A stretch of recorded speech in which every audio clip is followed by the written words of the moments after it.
Magandang hapon po. Napakaganda po ng inyong ngiti. Good Opo. afternoon din po, sir. Opo. Batid po ba ninyo ngayon, mga petsa na to, kung ano ang pinagdiriwang natin sa Pilipinas? Magmula po 19 hanggang 30. Buwan ng wika daw po, sir. Bukod po sa buwan ng wika, National Heroes Day. National Heroes Day. Ito po ay hango sa ating mga bayani. Tama po ba? Opo. Opo. Naniniwala po ba kayo na ang ating mga bayani ay may mga alias? Kilala niyo po ba sila Di Masalang? I'm sorry po sa aking history teacher. Ayan, opo. Hindi ko na po maalala. Ito po ang masyado. pinakamagandang panahon para maipaalala po sa inyo na ang ating mga bayani ay gumamit ng mga alias. Di Masalang, Siling Labuyo, Tikbalang, Tagailog, May Pag-asa, Buwan, Magdalo, Leon Kilat, Vibora, Lakambini, Paralitiko, Dimas, Alipato, Liwanag, Balite, at marami pa pong iba.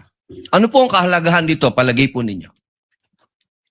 Ang alias po, anong kahalagahan? But first, sir, Your Honor, I cannot comment because I'm not sure of the circumstances surrounding their use of alias. Under the anti-alias law, sir, inaalaw naman po yung paggamit ng alias provided kailangan po nakabanggit din, nakadisclose kung ano yung real name. So it's not completely prohibited. Plan your getaway with Agoda today.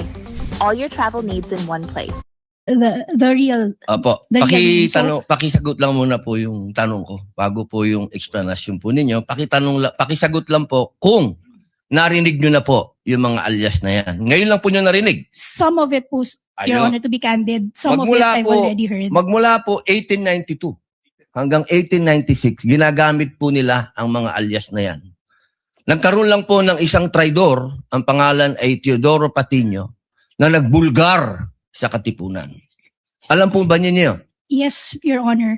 But the circumstances then were different because we were Bakit po iba? under... Bakit po iba? Bakit po na iba? May gera po nun, sir, and we were under Wala po ba tayong occupation. gera sa NPA? Ang NPA po, merong mga alias.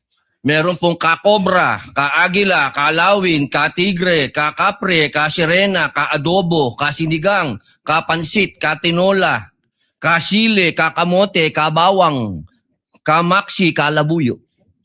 Strictly speaking, Lahat po yan, sir, ginagamit iba po na yung alias. internal armed conflict, iba naman din po yung war. Bakit po na iba? Pareho po itong clear and present danger sa atin. So, ang Well, gusto ko lamang pong ipaalam sa ating prosecution na napakahalaga po ng alias sa panahon ng... Kayo po, sagutin po nyo. Sa panahon ng... Gera, sir, Your Honor. Ang confidential po. Ang pagkilos confidential ay napakahalaga at hindi po ginagamit ang pangalan at hindi po pumipirma. At alam niyo po ba, noong September 12, 1896, anong nangyari? Nagkaroon tayo ng 13 martires. Yung mga nagtraidor ay itinuro ang mga totoong pangalan, totoong lugar, kung nasaan yung mga sumusuporta sa Katipunan. If I may, Your One Honor. last na lang po. Kindly wind One up, last, Senator one Judge last na lang Padilla. po. If I may, Your Honor, just address your question earlier.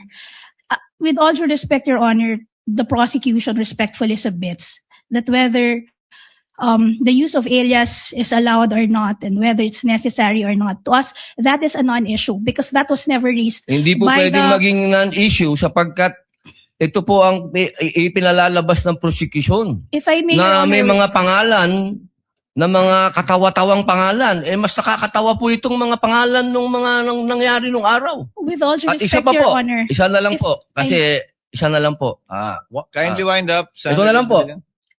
Kilala niyo po ba kung sino si Marcel Bonifacio? to be candid, Your Honor, Oh. I'm not Sino po? familiar. Si Benigno I'm sorry, Aquino Your Honor. Jr. Si Ninoy. Siya mismo may alias. Maraming salamat po. Your Honor, if I just may, Your Honor, just to set the record straight, because it was made to, with all due respect to the Allowed ba yun? I was about to make a ruling. Maraming Senator salamat Padilla. po.